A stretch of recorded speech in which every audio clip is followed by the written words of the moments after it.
This is Marvel Rivals. Heard of it? Probably.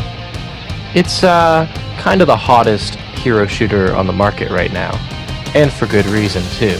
This game is a fascinating mix-up of the genre. Between the dynamic and fun heroes and villains that everyone knows and loves, to the amazingly implemented team-up mechanic, this game has it all. I'm here to get you started on your journey to be a hero. So let's get started with the basics. That is what I'm here for, after all. And we've got a lot to cover here. So suit up, and welcome to Rivals Kindergarten.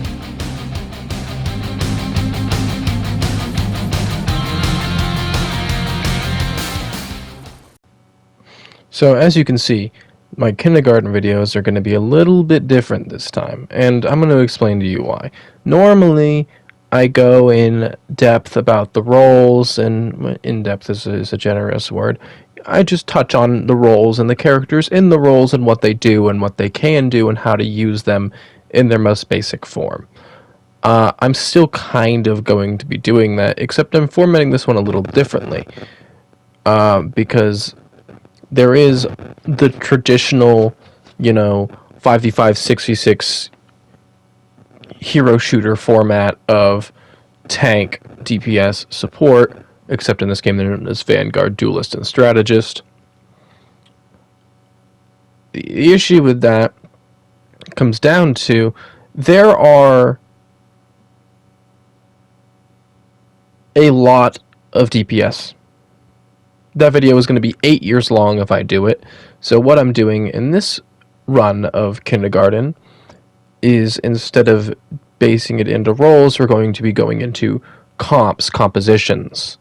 There are 3 comps in Marvel Rivals. There's your poke comp, or bunker. There is your brawl or rush comp. And then there is your dive or flank comp, depending on how you want. I'm going to be using the traditional phrases of poke, brawl, and dive. Now, how do I classify what a diver is compared to a brawler or a poker? Well, it's quite simple, actually. A brawler, a diver, and a poker can be usually decided through a few key things. It is fluid. There might be some heroes that I say are divers or brawlers or pokers that you will not agree with, and that's fine. This is not a definitive. I'm not the guy that's like, yes,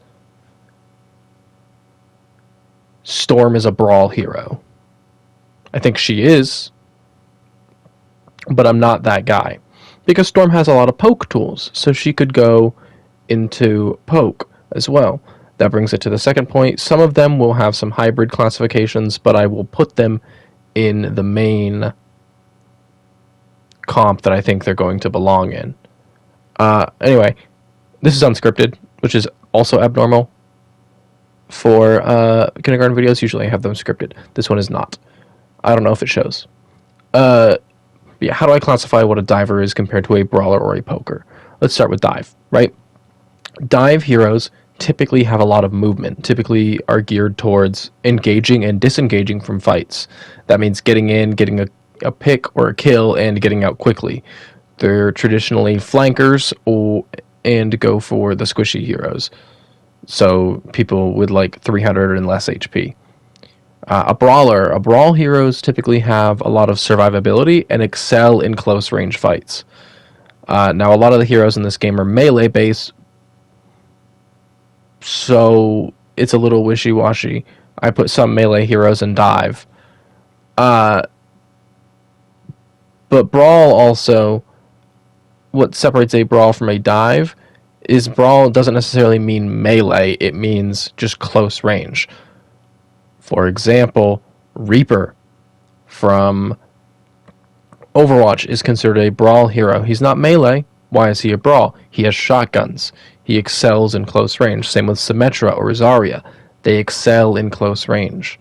Now, if you're not an Overwatch veteran like I am, maybe that won't make as much sense to you, but just think like shotguns, short range guns, melee. That's Brawl, right? And they survive really well in close range. They have a lot of survivability options.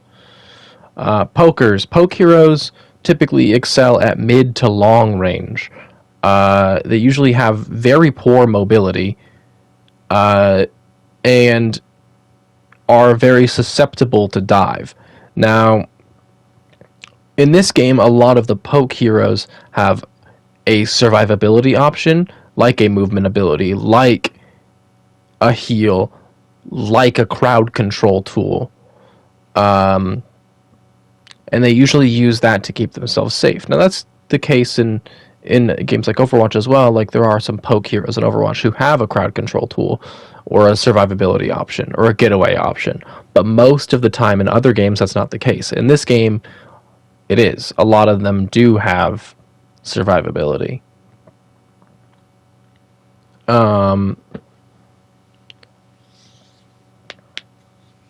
Now, obviously, when I get down to making the proper lessons, there's going to be, because of the complete, what's the word I'm looking for? Like, unevenness between the roles, there are going to be a lot of DPS heroes. Like I said, I'm pretty sure about half the roster is in DPS, which it's probably easier to design a damage hero, especially for some heroes, than it is others. But that's neither here nor there. That is just all this lesson is. I'm just telling you about the fundamental things I'm going to be talking about in the lessons, and I don't want to have to reiterate this every time a new lesson comes out. I will reiterate the composition of the episode, but I'm not going to always be reiterating what the difference between a brawler, a diver, or a poker is. And I wanted you guys, if you forgot for any reason, or if you don't know for any reason, I wanted you guys to be able to refer to this lesson in order to figure that out. There is also going to be an extra 5th lesson that is going to focus exclusively on the team up abilities in this game, because they are very variable that is added to the game. But that won't be for a while. That's going to be the last thing that we talk about, because the next lesson we're going to be talking about poke heroes. Then we're going to be talking about, I think, a dive. And then we're going to be talking about brawl. And then we're going to be talking about the team ups. So, sorry, I hit my mic there. With that all said and done,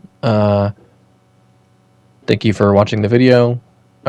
Enjoy the rest of your day. I am good at outros when I'm unscripted, I promise. Goodbye.